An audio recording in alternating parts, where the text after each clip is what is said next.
చెప్పండమ్మా, మీరు ఏ పాఠశాల పనిచేస్తారు? సేమ్ మైనార్టీ టెంబరీస్ తెలంగాణ మైనార్టీ రెసిడెన్షియల్ స్కూల్స్.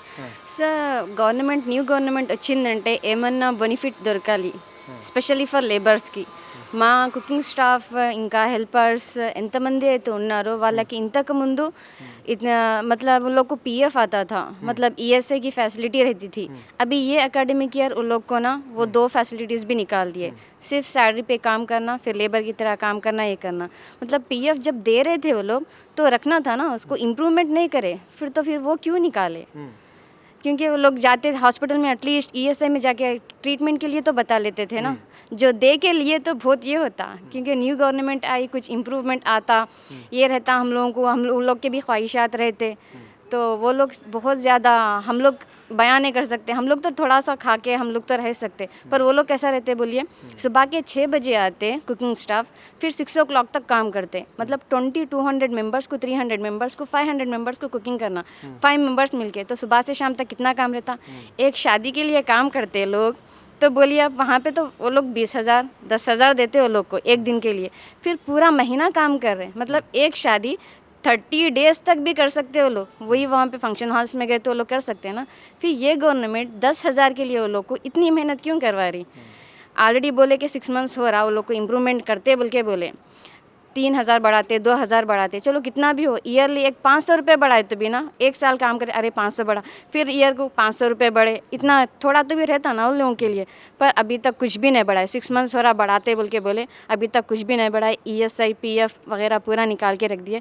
मेरी ये ख्वाहिश है कि गवर्नमेंट जितने भी केसीआर सर है हम लोगों को फैसिलिटीज़ दिए थे, सीएम रेवंत सर पता नहीं क्यों इसके लिए नहीं देख रहे. हम लोग उनसे मिलने की भी कोशिश करे थे, गए थे, तो हम लोग को अपॉइंटमेंट नहीं मिला था. तो इसकी वजह से सीएम सर से हम लोग रिक्वेस्ट कर रहे हैं, क्योंकि नजर रख के जरा सा उन लोग के लिए कॉन्संट्रेट करके उन लोग को. మంత్రి ఇప్పుడు రేవంత్ రెడ్డి ఈ రాష్ట్రంలో మరి ఎప్పుడైనా కలిసిరా? లేదు, చాలా ప్రయత్నం చేసింది సార్, కానీ नहीं मिले सर हम लोग को. हम लोग पीएम प्रभाकर सर से मिले थे, वो भी बोले थे, बहुत सारे लोग से मिले, पर वो लोग बोले कि हम लोग बोलते सबके पास दिए हम लोग, पर अभी तक तो कुछ भी आंसर नहीं आया. अभी भी हम लोग सीएम सर से मिलने की ख्वाहिश में है, पता नहीं वो टाइम कब मिलता. अगर नहीं मिल सके तो भी मेरी ये ख्वाहिश है, अगर ये मैसेज आपको मिला तो प्लीज़ प्लीज़ प्लीज़ पहले तो आप लेबर जो काम कर रहे हैं ना, जो झाड़ू पोछा कर रहे हैं, हमारे ज़मीन को साफ़ कर रहे हैं, उन लोगों के लिए कुछ ना कुछ आप करिए, ये मेहरबानी रहती. Thank you so much sir. ఇది పరిస్థితి. అంటే మైనార్టీకి గురుకుల పాఠశాలకు సంబంధించి మైనార్టీ రెసిడెన్షియల్కి సంబంధించిన ఎంప్లాయీస్ మాత్రము నానా అవస్థలు పడడం అనేది అయితే జరుగుతుంది ఈ రాష్ట్రంలో. అంటే ఇప్పుడు 4వ నెల నుండి 5వ నెల జీతం, అంటే మే నెల జీతం పూర్తిగా ఇక్కడ వీళ్ళకి ఇవ్వడం అనేది జరగదు. జూన్ జూలైకి సంబంధించిన ఒక 15 రోజుల జీతం మాత్రమే ఇక్కడ వీళ్ళకు, మే తర్వాత జూన్ జూలై కాబట్టి ఆ నెలలకు సంబంధించిన జీతం మాత్రం ఇవ్వడం అనేది జరుగుతుంది. మే నెలకు పూర్తిగా వీళ్ళకి జీతం ఇవ్వడం అనేది అయితే జరగదు. అంటే దాదాపుగా అంటే వీళ్ళు నెల నుండి ఇంకో పని వెతుక్కోవాలి, ఈ నెల తర్వాత ఇంకో పని వెతుక్కుంటే తప్ప అంటే ఎవరు కూడా వీళ్ళని పనిలో పెట్టుకోరు. సో ఈ ఎంప్లాయీస్కు సంబంధించి వీళ్ళు మాత్రం నానా అవస్థలు పడుతున్నారు. అంటే ప్రభుత్వము అంటే అవుట్ సోర్సింగ్ సంబంధించి దాదాపుగా 3 లక్షల మంది ఇక్కడ ఈ రాష్ట్రంలో ఉంటారు అవుట్ సోర్స్ సంబంధించి, కానీ ఈ మైనార్టీకి సంబంధించిన వాళ్ళు మాత్రం ఒక 3-4 వేల మంది మాత్రమే ఈ రాష్ట్రంలో ఉంటారు. సో అనేక మార్లు ఇందిరా పార్క్ దగ్గర వీళ్ళు ధర్నా చేసినప్పుడు, ఇప్పుడున్న ప్రజెంట్ ముఖ్యమంత్రి అప్పుడు పీసీసీగా ఉన్నప్పుడు మీకు మద్దతు చేస్తున్నాం, మేము అవుట్ సోర్సింగ్లను పర్మనెంట్ ఎంప్లాయీగా చూపిస్తాము అని చెప్పిన వాగ్దానం ఇవ్వడం అనేది జరిగింది. మళ్ళీ వీళ్ళకు హెల్త్ కార్డు ఇస్తాము, ఏజెన్సీ పద్ధతిని పూర్తిగా రద్దు చేస్తామని చెప్పేసి కూడా వీళ్ళు చెప్పడం అనేది జరిగింది. కానీ ఇప్పటి వరకు ఒక్క ఇంప్లిమెంట్ కూడా కాలేదు అని చెప్పేసి మైనార్టీకి సంబంధించిన టీచర్స్ చెప్పడం అనేది జరుగుతుంది. అంటే సో వార్డన్స్ టీచర్స్, సో వాళ్ళు చెప్పడం అనేది అయితే జరుగుతుంది. సో ఇప్పటి వరకు కూడా మా బతుకులను చూసిన పాపాన లేదు ఈ 15 నెలల పాలనలో అని చెప్పేసి వాళ్ళు స్పష్టంగా చెప్పడం అనేది జరిగింది. అంటే లేబర్ కంటే ఈనంగా ఈ ప్రభుత్వం మమ్మల్ని చూస్తున్నది. అంటే లేబర్ కన్నా పొద్దుమిగితే కూలిస్తారు తప్ప కానీ మా జీతాలు ఎప్పుడొస్తాయో తెలియని పరిస్థితిలో మేము ఉన్నాము. అంటే మా ఇంట్లో అంటే మాకు సాలిసాలని జీతాలు అంటే 15 నుంచి 25 వేల జీతాలు మాకుంటాయి.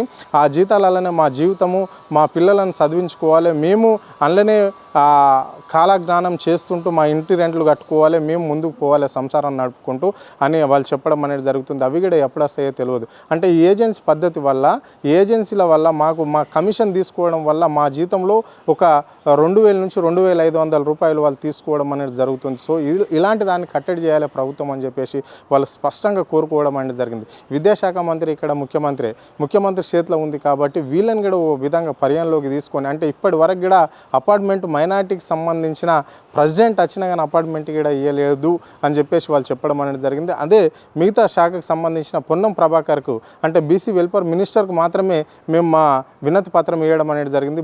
ముఖ్యమంత్రి అపార్ట్మెంట్గా దొరకడం లేదు అని చెప్పేసి వాళ్ళు చెప్తున్నారు.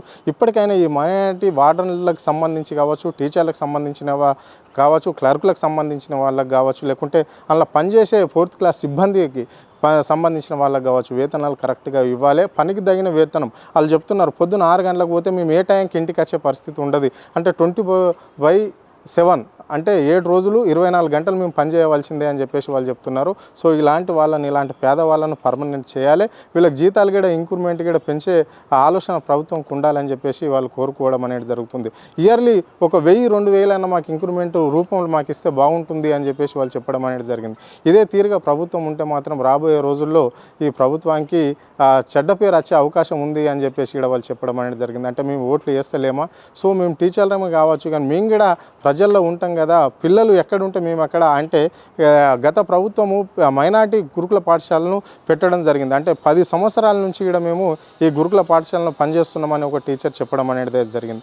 సో ఇలాంటి వాళ్ళను ఒక పరిగణలోకి తీసుకొని ఇలా సమస్యలు ఏంటి అని చెప్పేసి పరిహరించే విధంగా ప్రభుత్వం ఉండాలని చెప్పేసి వాళ్ళు కోరుకోవడం అనేది జరుగుతుంది. కెమెరా పర్సన్ రఘుతో, అరుణ్, ఆద్య టీవీ, హైదరాబాద్.